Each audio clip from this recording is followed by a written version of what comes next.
ಸ್ನೇಹಿತರೆ, ಸ್ವಾಗತ ಸುಸ್ವಾಗತ. ನಾವು ಇವತ್ತು ಗಣಪತಿ ಅಥವಾ ಗಣೇಶನ ಬಗ್ಗೆ ತಿಳ್ಕೊಳ್ತಾ ಹೋಗೋಣ. ಗಣಪತಿಯ ಸಾಮಾನ್ಯ ರೂಪದ ಹಲವು ಮಾರ್ಪಾಡುಗಳು ಭಾರತದಲ್ಲಿ, ಭಾರತದ ಹೊರಗೆ ಮತ್ತು ವಿವಿಧ ಗ್ರಂಥಗಳಲ್ಲಿ, ವಿವಿಧ ಪುರಾತತ್ವ ಶಾಸ್ತ್ರದ ಸಂಶೋಧನೆಗಳಲ್ಲಿ ಕಂಡುಬರ್ತವೆ.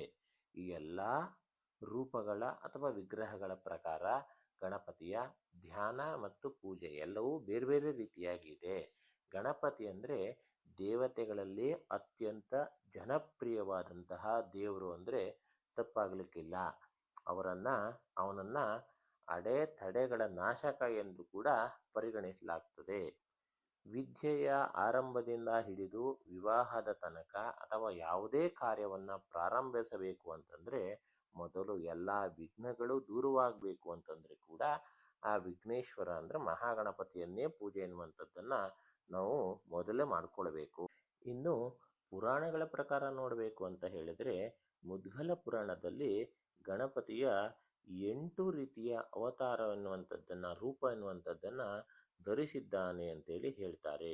ಅವು ಯಾವುದು ಅಂತ ಕೇಳಿದ್ರೆ, ಒಂದು ಏಕದಂತನ ಅವತಾರ, ಇನ್ನೊಂದು ವಕ್ರತುಂಡನ ಅವತಾರ, ಮೂರನೇದಾಗಿ ಗಜಾನನ ಅಥವಾ ಗಜವಕ್ತ್ರ, ನಾಲ್ಕನೇದಾಗಿ ಲಂಬೋದರ, ಐದನೇದು ಮಹೋದರ, ಆರನೇದು ವಿಕಟ, ಏಳನೇದು ವಿಘ್ನರಾಜ, ಎಂಟನೇದು ಧೂಮ್ರವರ್ಣ. ಹೀಗೆ 8 ಅವತಾರಗಳನ್ನು ಬೇರೆ ಬೇರೆ ಕಾರಣದಿಂದ ಧರಿಸಿದ್ದಾನಂತೆ. ಆ 8 ಕಾರಣಗಳನ್ನು ಯಾವ್ಯಾವ ಕಾರಣದಿಂದ ಧರಿಸಿದ್ದಾನೆ, ಆ ಯಾವ ಕಾರಣದಿಂದ ಆ ರೂಪಗಳನ್ನು ಧರಿಸಿದ್ದಾನೆ ಎನ್ನುವಂಥದ್ದನ್ನು ನಾವೀಗ ಒಂದೊಂದಾಗಿ ನೋಡ್ತಾ ಹೋಗೋಣ.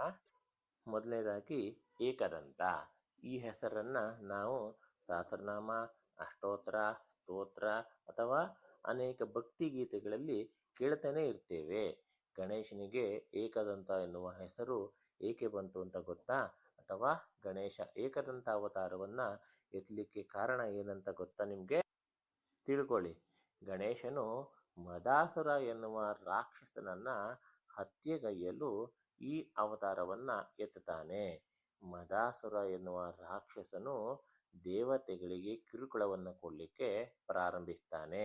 ದೇವಾನುದೇವತೆಗಳು ಎಷ್ಟೇ ಪ್ರಯತ್ನಿಸಿದರೂ ಕೂಡ ಆತನಿಂದ ಮುಕ್ತಿಯನ್ನು ಪಡ್ಕೊಳ್ಳಿಕ್ಕೆ ಸಾಧ್ಯವೇ ಆಗುವುದಿಲ್ಲ.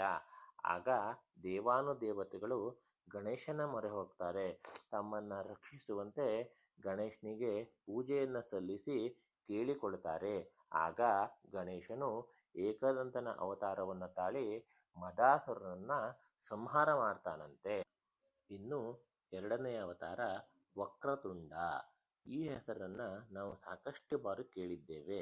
ವಕ್ರತುಂಡ ಅವತಾರವನ್ನು ಮತ್ಸ್ರಾಸುರನನ್ನು ಕೊಲ್ಲಲು ಎತ್ತುತ್ತಾನೆ. ಮತ್ಸ್ರಾಸುರನು ಗಣೇಶನ ತಂದೆಯಾದ ಪರಶಿವನ ಪರಮ ಭಕ್ತನಾಗಿರ್ತಾನೆ. ಹಾಗೂ ಅವನು ಪರಶಿವನಿಂದ ಯಾವುದೇ ಜೀವಿಯ ಭಯ ನನ್ನನ್ನು ಕಾಡಬಾರದೆಂಬ ವರವನ್ನು ಕೂಡ ಪಡೆದುಕೊಂಡಿದ್ದ. ದೇವಗುರು ಶುಕ್ರಾಚಾರ್ಯರ ಅನುಮತಿಯ ಮೇರೆಗೆ ದೇವರುಗಳಿಗೆ ಕಿರುಕುಳವನ್ನು ನೀಡ್ತಾ ಇದ್ದ ಮತ್ತು ಹಿಂಸೆಯನ್ನು ನೀಡ್ತಾ ಇದ್ದ. ಆಗ ಗಣೇಶನು ಮತ್ಸ್ರಾಸುರನನ್ನು ಸಂಹರಿಸಲಿಕ್ಕೋಸ್ಕರವಾಗಿ ಈ ವಕ್ರತುಂಡ ಅವತಾರವನ್ನು ಎತ್ತುತ್ತಾನೆ. ಇನ್ನು ಮೂರನೇದಾಗಿ ಗಜಾನನ ಅಥವಾ ಗಜವಕ್ತ್ರ. ಗಣೇಶನು ಲೋಭಾಸುರ ಎನ್ನುವ ರಾಕ್ಷಸನನ್ನು ಸೋಲಿಸಲಿಕ್ಕೋಸ್ಕರವಾಗಿ ಈ ಗಜಾನನ ಅಥವಾ ಗಜವಕ್ತ್ರ ಅವತಾರವನ್ನು ತಾಳ್ತಾನೆ. ಲೋಭಾಸುರ ರಾಕ್ಷಸನ ಹಿಂಸೆಯನ್ನು ತಾಳಲಾರದೆ ದೇವಾನುದೇವತೆಗಳು ಗಣೇಶನ ಬಳಿಯಲ್ಲಿ ರಕ್ಷಣೆಯನ್ನು ಕೇಳ್ತಾರೆ. ಎಲ್ಲ ದೇವರುಗಳಿಗೂ ಕೂಡ ರೈಭ್ಯ ಋಷಿಗಳು ಗಣೇಶನ ಬಳಿಗೆ ಹೋಗಿ ಅಲ್ಲಿ ನಿಮ್ಮ ಸಮಸ್ಯೆಗೆ ಪರಿಹಾರ ಸಿಗ್ತದೆ ಅಂತೇಳಿ ಹೇಳಿರ್ತಾರೆ. ನಂತರ ಗಣೇಶ ಗಜಾನನ ಅಥವಾ ಗಜವಕ್ತ್ರನ ರೂಪವನ್ನು ತಾಳಿ ಲೋಭಾಸುರನಿಗೆ ಕಿವಿ ಮಾತನ್ನು ಹೇಳ್ತಾನೆ. ನಂತರ ಲೋಭಾಸುರನು ತನ್ನ ತಪ್ಪನ್ನು ಒಪ್ಪಿಕೊಂಡು ತಪ್ಪಿಗೆ ಕ್ಷಮೆಯನ್ನು ಯಾಚಿಸಿ ಗಣೇಶನೊಂದಿಗೆ ಯುದ್ಧವನ್ನು ಮಾಡದೆ ಶರಣಾಗ್ತಾನೆ. ಇನ್ನು ನಾಲ್ಕನೇದಾಗಿ ಲಂಬೋದರ ಅವತಾರ.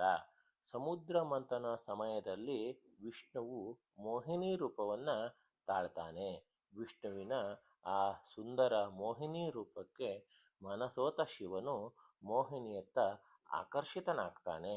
ಅವರಿಬ್ಬರ ಸಮಾಗಮದಲ್ಲಿ ಕ್ರೋಧಾಸುರ ಎನ್ನುವ ರಾಕ್ಷಸನ ಜನನವಾಗ್ತದೆ. ಆತನು ಸೂರ್ಯದೇವನನ್ನ ಪೂಜಿಸಿ ಆತನಿಂದ ಜಗತ್ತನ್ನೇ ಆಳುವ ಶಕ್ತಿಯನ್ನ ಪಡೆದುಕೊಳ್ತಾನೆ. ಕೊನೆಗೆ ಈತನನ್ನ ಸಂಹರಿಸಲಿಕ್ಕೋಸ್ಕರವಾಗಿ ಗಣೇಶನು ಲಂಬೋದರ ಅವತಾರವನ್ನ ತಾಳಬೇಕಾಗ್ತದೆ. ಇನ್ನು 5ನೇ ಅವತಾರವಾದಂಥ ಮಹೋದರ, ಅಸುರರ ರಾಜನಾಗಿದ್ದ ತಾರಕಾಸುರನನ್ನ ಭಗವಂತನಾದ ಕಾರ್ತಿಕೇಯನು ಸಂಹರಿಸ್ತಾನೆ. ಇದರಿಂದ ಕೋಪಗೊಂಡ ಶುಕ್ರಾಚಾರ್ಯರು ದೇವಲೋಕವನ್ನು ನಾಶಪಡಿಸಲು ಮೋಹಾಸುರ ಎನ್ನುವ ರಾಕ್ಷಸನನ್ನ ಸೃಷ್ಟಿಸ್ತಾರೆ. ದೇವಲೋಕವನ್ನು ಉಳಿಸುವ ಮತ್ತು ಮೋಹಾಸುರನನ್ನ ವಧಿಸುವ ಎಲ್ಲ ದೇವತೆಗಳು ದೇವಲೋಕವನ್ನು ಉಳಿಸಲು ಮತ್ತು ಮೋಹಾಸುರನನ್ನ ವಧಿಸಲು ಎಲ್ಲ ದೇವರುಗಳು ಒಟ್ಟಾಗಿ ಗಣೇಶನನ್ನ ಪೂಜಿಸ್ತಾರೆ. ಆಗ ಗಣೇಶನು ಮಹೋದರ ಅವತಾರವನ್ನು ತಾಳಿ ಲೋಭಾಸುರನನ್ನ ಸಂಹಾರ ಎನ್ನುವಂಥದ್ದನ್ನ ಮಾಡ್ತಾನೆ. ಇನ್ನು 6ನೇ ಅವತಾರ ವಿಕಟ ಅವತಾರ. ಗಣೇಶನು ದುಷ್ಟರನ್ನ ಸಂಹರಿಸಲು ತಾಳಿದ ಅವತಾರಗಳಲ್ಲಿ ವಿಕಟ ಅವತಾರವು ಕೂಡ ಒಂದಾಗಿದೆ. ಗಣೇಶನು ಕಾಮಾಸುರ ಎನ್ನುವ ರಾಕ್ಷಸನನ್ನ ಸಂಹಾರ ಮಾಡುವುದಕ್ಕಾಗಿ ಈ ವಿಕಟ ಅವತಾರವನ್ನ ಎತ್ತುತ್ತಾನೆ. ಇನ್ನು 7ನೇ ಅವತಾರ ವಿಘ್ನರಾಜ. ವಿಘ್ನರಾಜ ಎಂದರೆ ವಿಘ್ನಗಳನ್ನು ನಿವಾರಿಸುವ ಗಣೇಶ ಅಂತ ಮಾತ್ರ ನಮಗೆ ಗೊತ್ತು. ಆದರೆ ಗಣಪತಿಯು ವಿಘ್ನರಾಜ ಎನ್ನುವ ಅವತಾರವನ್ನು ಯಾವ ಕಾರಣದಿಂದ ಧರಿಸಿದ್ದಾನೆಂದು ನಮಗೆ ಗೊತ್ತಿದೆಯೇ? ಹೇಳ್ತೇನೆ ಕೇಳಿ. ಗಣಪತಿಯ ವಿಘ್ನರಾಜ ಅವತಾರವು ಪರ್ವತಗಳಿಂದ ಜನಿಸಿದ ಮಮ್ ಎನ್ನುವ ರಾಕ್ಷಸನನ್ನ ಸಂಹರಿಸುವ ಕಾರಣಕ್ಕಾಗಿ ಎತ್ತಿದ ಅವತಾರವಾಗಿದೆ. ಇನ್ನು 8ನೇ ಅವತಾರ ಧೂಮ್ರವರ್ಣ ಅವತಾರ. ಗಣಪತಿಯು ಸ್ವಯಂ ಮೋಹದ ರಾಕ್ಷಸನಾದ ಅಹಂಕಾಸುರನನ್ನ ಸಂಹರಿಸಲಿಕ್ಕೋಸ್ಕರವಾಗಿ ಎತ್ತಿದ ಅವತಾರವಾಗಿದೆ.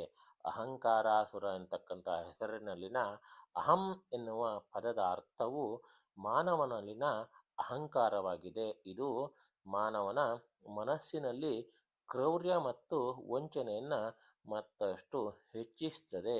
ಅದನ್ನ ದೂರ ಮಾಡಬೇಕು ಅಂತೇಳಿ ಧೂಮ್ರವರ್ಣ ಎಂತಕ್ಕಂತಹ ಒಂದು ಅವತಾರವನ್ನ ಗಣೇಶನು ಎತ್ತಿದ್ದಾನೆ. ಸ್ನೇಹಿತರೆ, ನಾವು ಕೊಟ್ಟಂಥ ಮಾಹಿತಿ ಎನ್ನುವಂಥದ್ದು ನಿಮಗೆ ಇಷ್ಟ ಆದರೆ ಒಂದು ಲೈಕ್ ಮಾಡಿ. ಇನ್ನು ಹೆಚ್ಚಿನ ಮಾಹಿತಿ ಪಡ್ಕೊಳ್ಬೇಕು ಅಂತಂದರೆ ದಯವಿಟ್ಟು ನಮ್ಮ ಚಾನಲ್ಗೆ ಸಬ್ಸ್ಕ್ರೈಬ್ ಮಾಡ್ಕೊಳ್ಳಿ. ನಾವು ಕೊಟ್ಟಿರುವಂಥ ಮಾಹಿತಿಯನ್ನು ಪಡ್ಕೊಳ್ಳಿ, ಕೊಡುವಂಥ ಮಾಹಿತಿಯನ್ನು ಕೂಡ ಪಡ್ಕೊಳ್ತಾ ಬನ್ನಿ. ಧನ್ಯವಾದ, ನಮಸ್ಕಾರ.